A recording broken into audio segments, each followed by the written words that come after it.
Hello everyone, my name is Hardi. And my name is Sanjana. So today we'll be diving deep into the different design steps involved to complete your HCI project. And I'll be walking you through the second part of the project where we'll be talking about prototyping and evaluation techniques. Also, we'll be going through some of the sample projects. So let's begin with the first part. So step 1, you need to choose a project topic and you need to formulate a problem statement.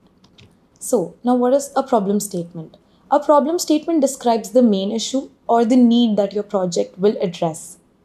It helps clarify what the app or the website aims to solve for the user.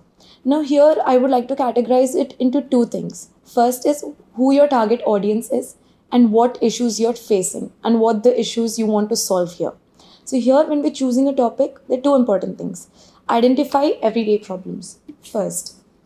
Now, think about your problems that you encounter on a daily basis. That can be, if you're a student, it could be something related to assignments, managing tasks. If you're at home, you want to find recipes, you want to cook something. There are many problems that you encounter on a daily basis. So, you need to dig deep into what problem you want to pinpoint here. Now, second, think about your users. Now, consider who the app is for. Again, this is what I mean by target audience. Who this app is for and whose problems it is solving. So, if it is for students, we were thinking about something like you need to fix reminders, set reminders, help them categorize their assignments. So, our target audience are students here, and this can also be inclusive to teachers, faculty. Now, even family members, if they want to keep tab. Now, what we have done is we've created a simple formula for you to create a problem statement. So, it will allow us to have a very clear and concise problem statement. So, the problem statement goes as I want to create an app or a website that helps specific audience. By this, we mean our target audience. With specific tasks or problem, what we're trying to solve.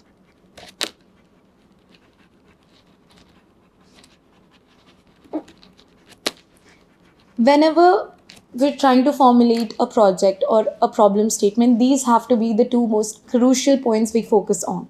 For example, now following this exact formula that we have created here, it would be I want to create an app that helps students. Students are our target audience. Organize their assignments and track their deadlines in a fun and easy way. Now, the problem we're solving is we're trying to track their deadlines and assignments. So this becomes our second key point in our problem statement. So this helps us in focusing all the major points that we need while we're creating a prototype. Now, for you guys, you can have an activity, brainstorm in pairs or small groups. Now focus on a small common problem. Again, identifying the problem or ways you can help others. Then share one problem statement with the class. Now, step 2. This has to be one of the most important steps, which is personas and scenarios. Now, you would be thinking what a persona is. Now, personas are nothing but fictional characters. They're created to represent different types of users. Now, your users can be older men, men in their 50s, women, single mothers, students, female children, men, etc. So, this allows us to keep an inclusive track of all the different age groups and demographics. Now, they help designers understand user needs, behaviors, and goals by representing key user types. So, our target audience, we need to find who our key users are. So, according to the key users, we start formulating solutions and tackling problems. Now, while we create personas, we need to keep things in mind. First is empathy is key. Now, we need to start understanding what the user is feeling, what the user wants, and the needs of the users. So, when we create a persona, based on the research, it helps us to ensure that the app is developed for real life users. Now, when we think of personas, we can start tackling real life issues, not just issues that we think exist, but based on your research, you can tackle a lot of issues. Again, other is user hypothesis. Now, think about the potential user's demographic and needs.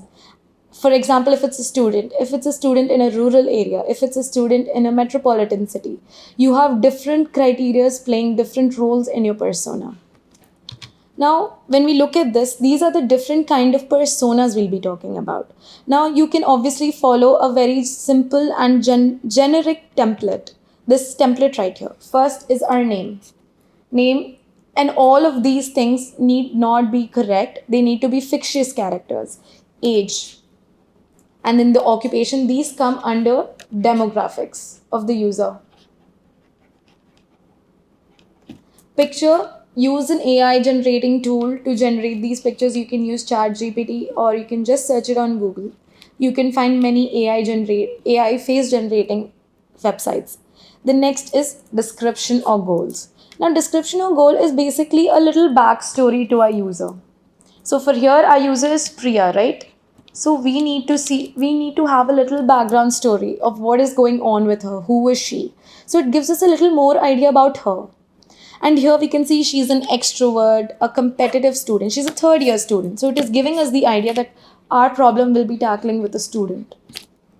Now, goals. These are our goals in her life. Live a less hectic life. Help her in finding more time for herself. At this, we can understand that she wants to make her life a little more easier. Now, we can see now this is where our major points come in. Frustration and pain points. This is where, as developers and designers, we need to focus on what we can fix for her. She's already living a certain type of lifestyle, but she does have a few pain points and frustrations. So we have to point that down. As a student who's a third year student, what all problems she would be facing and how our application would help and cater to her needs. For example, here is she has to constantly ask for everyone when they are free. Unable to make time for herself. Again, when I mentioned, her goals were to make more time for herself, so that becomes her problem indeed. Now, needs and desires. Help her in prioritizing important tasks. This gives us an idea of what the user wants and what we need to focus more on. Help her to schedule calls with her peers. So again, this goes with this point. All the points in here in the persona interact with each other and correlate with each other. See, now this has given you a brief idea of who Priya is, what her needs is, and what kind of application or what kind of prototype or product would help her into fixing all of these problems. Now, personas and scenario. Now, scenario is nothing but it's how the persona might interact with the product in a sequence of events. Now, we've seen that Priya, for example, has had these problems.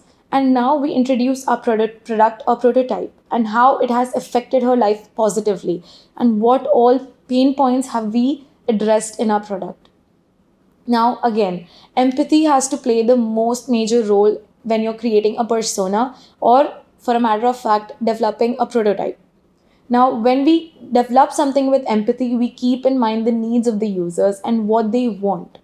This allows us to develop and create a prototype that has to be definitely successful because it is catering to the needs of real life users. Goals is always ensure that the scenario shows how the persona achieves the goal within the product. This shows how the product's usability has come to play. Now here we can see an example, a scenario. It's a story or a narrative. Again, this starts with life of the user without the product.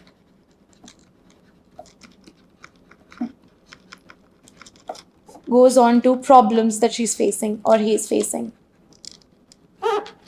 And then a product enters. How a product improves her life and the positive outcomes. Positive outcomes. This has to be by far the most generic and most best way to navigate through your story, as it encounters every single aspect of the user and how the user's life has improved from here to here with the help of the product. Step 3. Now, step 3 is user flow. Now, what do you think user flow is? Now, user flow is a step-by-step map of how the user interacts with your app or website to achieve their goals. Now, till now, we've been seeing how the user goes from not having the application to having the application and how it improves their life. But now we'll be completely focusing on them using the application and the steps they take and how their problems are being solved here. So, when we're creating the flow, we need to keep two things in mind. The sequence of the step. Now, each step needs to be in a logical order. Logical order is a must because it allows us to point the mistakes that we have in our ideation and in our application idea, so we can come and improve those mistakes. Sequence of steps. Show each step the persona takes from opening the app to completing the task. No step needs to be missed out here. It can be from the start of the user opening the mobile phone or their laptop till the user completing their task and achieving their pain points and their needs. Scenario mapping. Present each step in a logical order from left to right. This is a must. Our user flow always moves from left to right, from the first step to the last step. Add any notes or comments. As designers, we need to know which point exactly was the problem. So we can go ahead in time, fix those problems so that we do not need to do that later. We have done it initially itself based on the real user needs. Now, for example, let's think our user is Alex.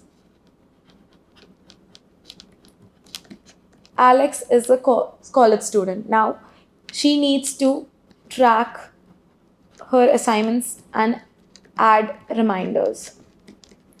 We have an app, we have formulated an app, honestly, that deals with tracking and scheduling. Now, so our user flow will go something like this. Alex turns on her phone.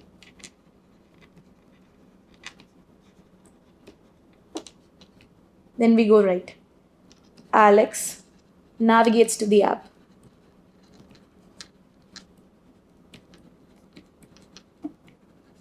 Let's give the app some fun name, something like EduSort. So she navigates to EduSort.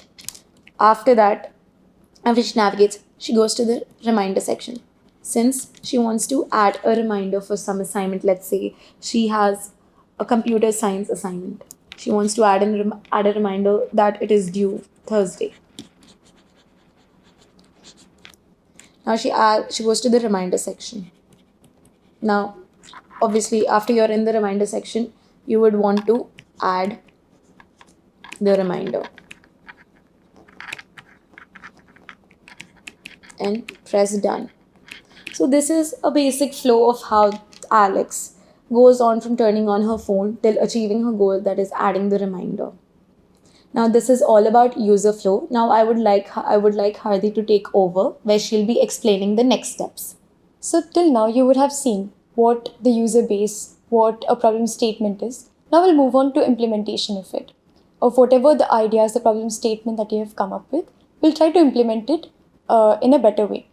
So the first part is something called prototyping. Now you'll be wondering what prototyping is. So prototyping is nothing. It's basically just designing our app or website, whatever you have thought about, into a very easy way. It'll be done in like 3 stages. First is the low fidelity, second is medium fidelity, and third is high fidelity. We'll be breaking it down into 3 stages like this. Now, all these 3 stages are basically a framework where you will be designing from the lowest design, like from literally nothing, from just the structure to a very good design, which could be the best design, which is basically your final product. So let's start with low fidelity. Low fidelity is what?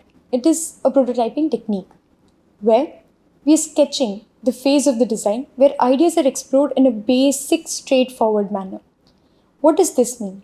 So if you see on the right side of the screen, you can see that there's a basic design of a page, a layout of an application, where what do we have over here? You can see is that suppose if I'm thinking of a title, there should be a title in my app.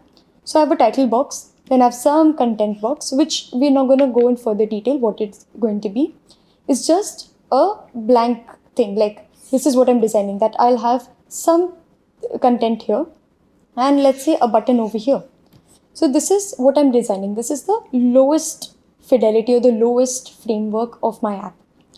So what is the purpose of this? Purpose of this is that we'll have rough drafts of whatever application we want to make. So in this, we can quickly design it first thing. We can easily test it if it is according to what the users want, if it's according to what I'm designing, if all the functionalities that I want in this application is available or if I can keep it or not. So let's move on to the next part. Why are we creating a low fidelity prototype? So there are 3 reasons to it, as you can see on the screen. First is we collaborate better with your team. In this, now everyone will have different way of designing as well as thinking about the app. This helps us, the low fidelity helps us to bring all the ideas into one page. For example, if I'm thinking of an application if there are 3 different people thinking of 3 different pages for the home screen. So one of them is thinking to have a notification bar over here. Someone's thinking to have the notification bar over here on the top and something written over here. Someone's thinking to have it on the left side. So this will help them to see and come together and collaborate with each other and know which one's the best for their app, which one would be the best for their users. For example, if there are all sorts of users, take from the elderly to the very young, they can have something that is very easy and normal for all of the age groups to operate. So that is one which we were talking about, that collaborating better with our team. Second is we are visualizing our concept. What does this mean?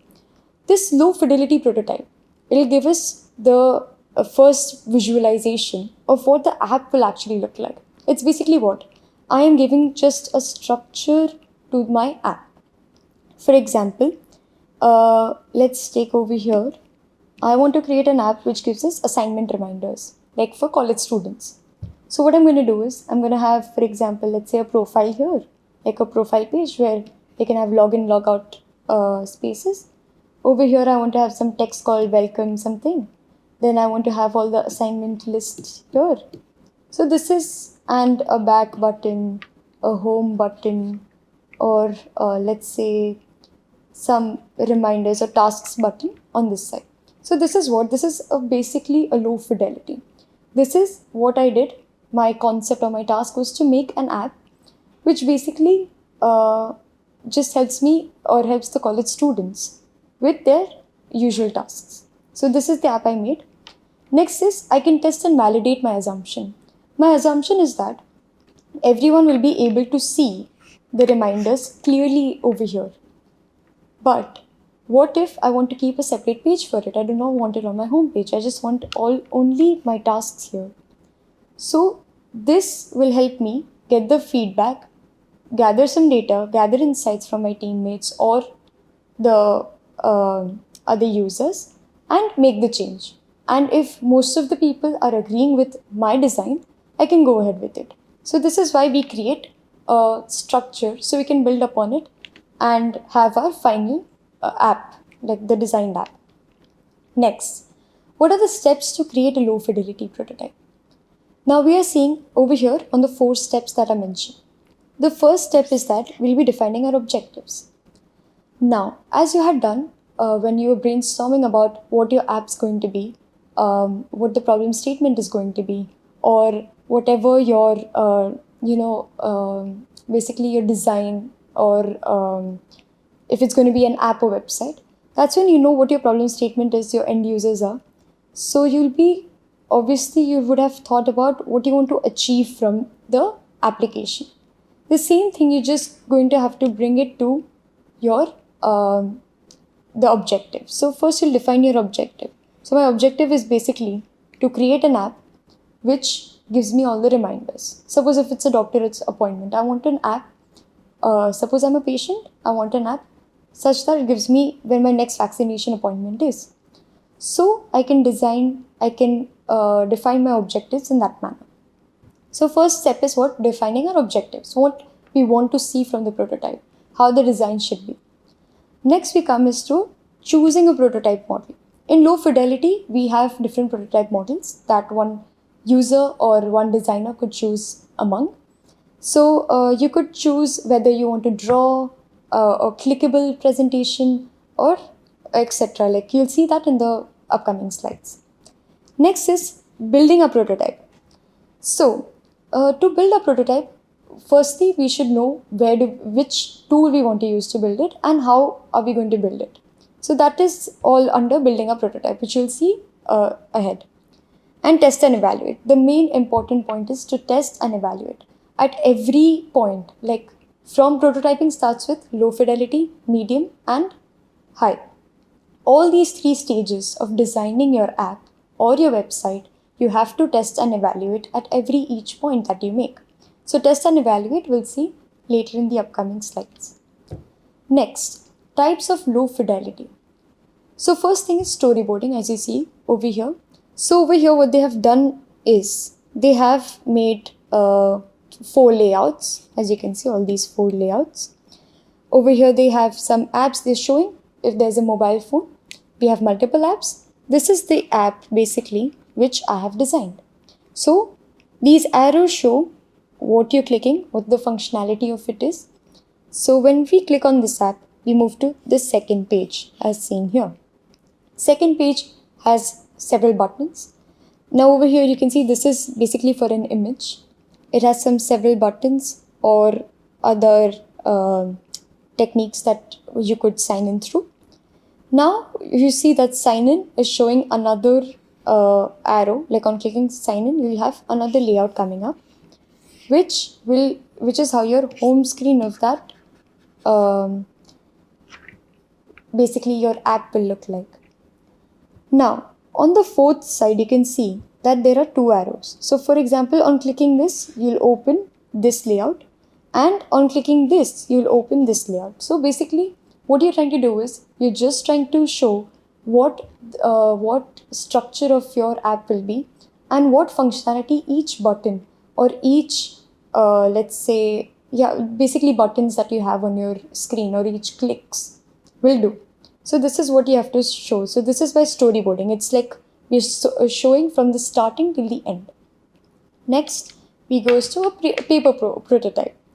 Paper prototype is nothing but what we're doing is we have a layout of this. If it's an app, obviously you'll have a layout of your phone.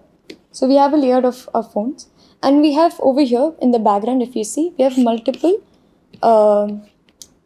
layouts of how different screens will be there in our phone or in the app basically. Now we're just sliding it through to see how our app will basically look like. So this will help in, this is another way to make a low fidelity prototype. Third is clickable presentations or wireframes. This is done by making a use of the software.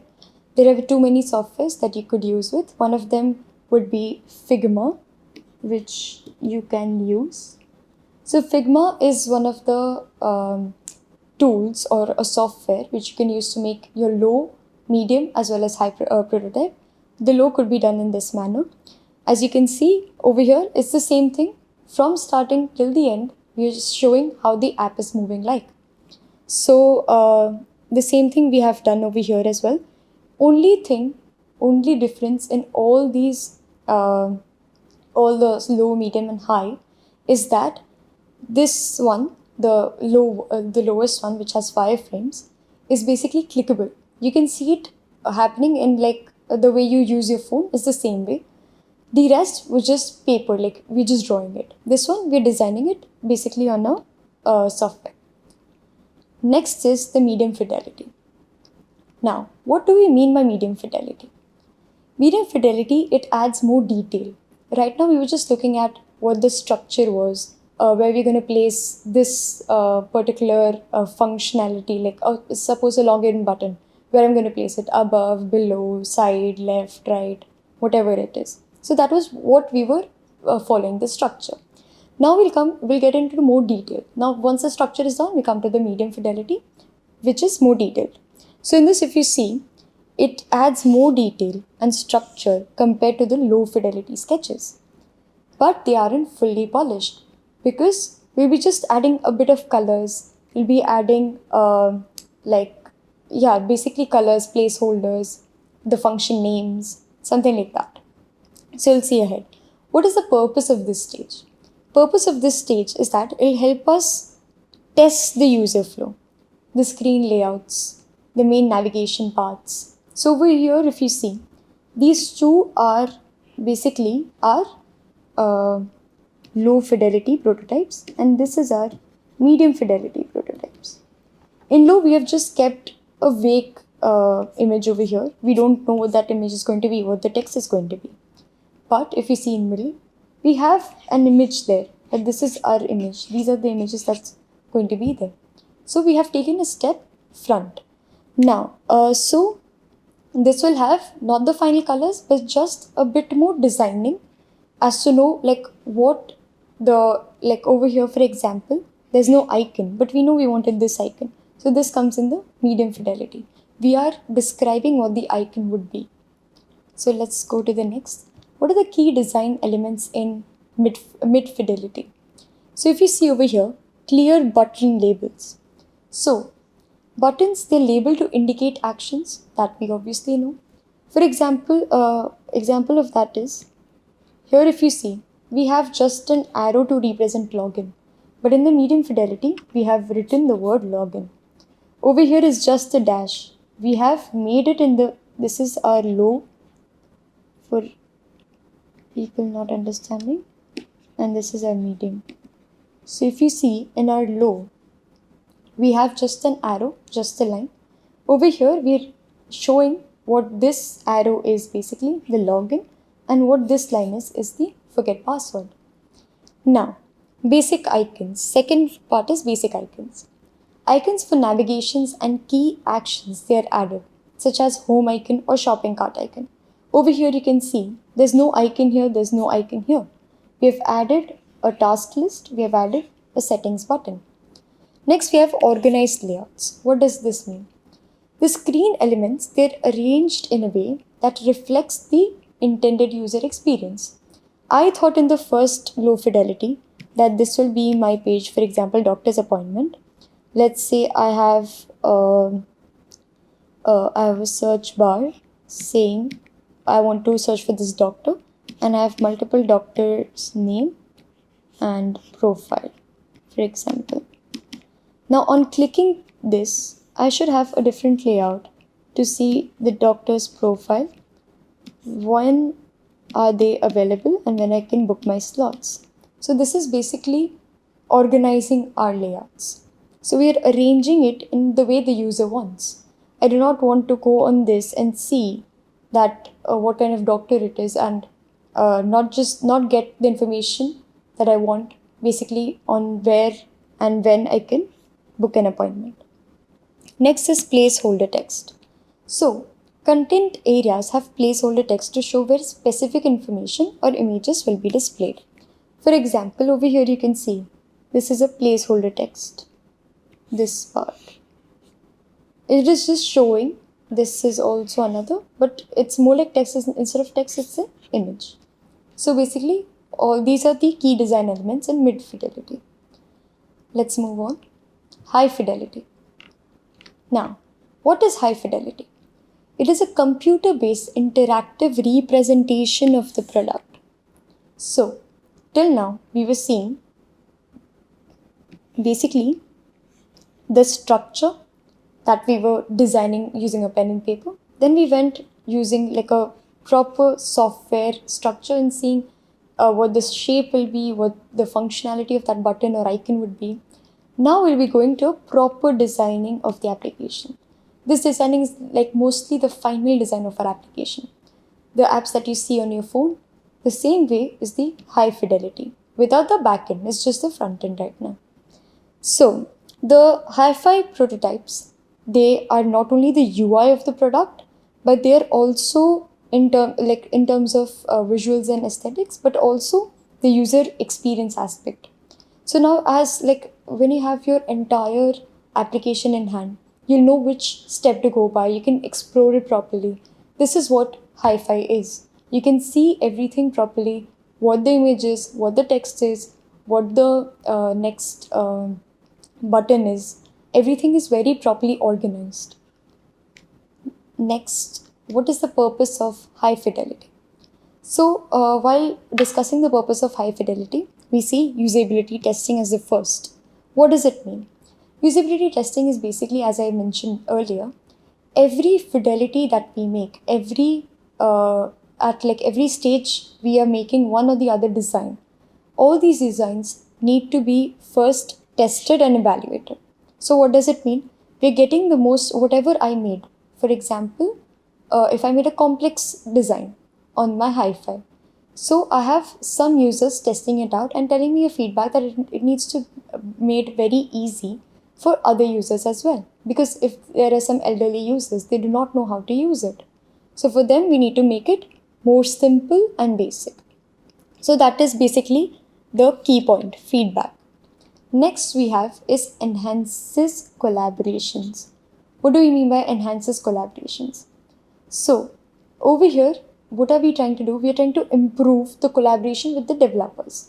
So if I'm designing it in a very nice manner, where the functionality of each button, the colors, everything is very easily visible and easy to understand, it'll be easier for the developers, the backend developers, to understand what the front end is and make the backend accordingly. So that is what enhances collaborations mean. Next is presentation and pitches. So to communicate our design to some stakeholders or some, let's say, anyone, if we are making a product for someone, to showcase what our design would be, this is the best way to do it using high fidelity. Now, next we are seeing the difference between all the three fidelities. Step 1, as we saw, was the high fidelity. Over here, if you see, it's just placing of the placement, what the app is about, and the placement of different functions. Over here in medium fidelity, if you see, this part, like from here, it's only a checkbox. You go to this, we see edit layout, we see a task. So these two are showing the difference between it. How from low fidelity, from just structuring it, we are going to the medium part where we are defining what the button or what the different functionalities in the app are available. From medium to high, if you see, now we have different colors in it. We have a proper image. We have the designing of the bar is properly done, and everything is just how it should be in a proper or the final product. Next step, step 5, which is the crucial step, testing and evaluation.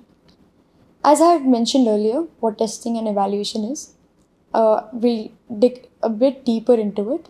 So what do you mean by evaluation?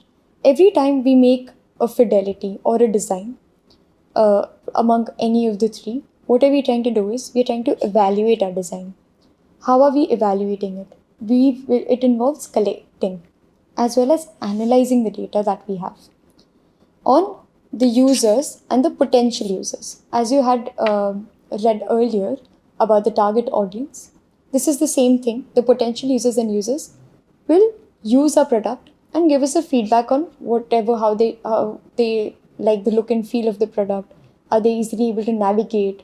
Are they easily able to understand what's going on? So that is the part which is the proper evaluation, which is done after each step. So let's talk about why it is important. As I had mentioned, it ensures that the system is pleasing and engaging, right? We have to focus on if the application that we made is attractive to users or not, and if it's engaging, if it's interactive.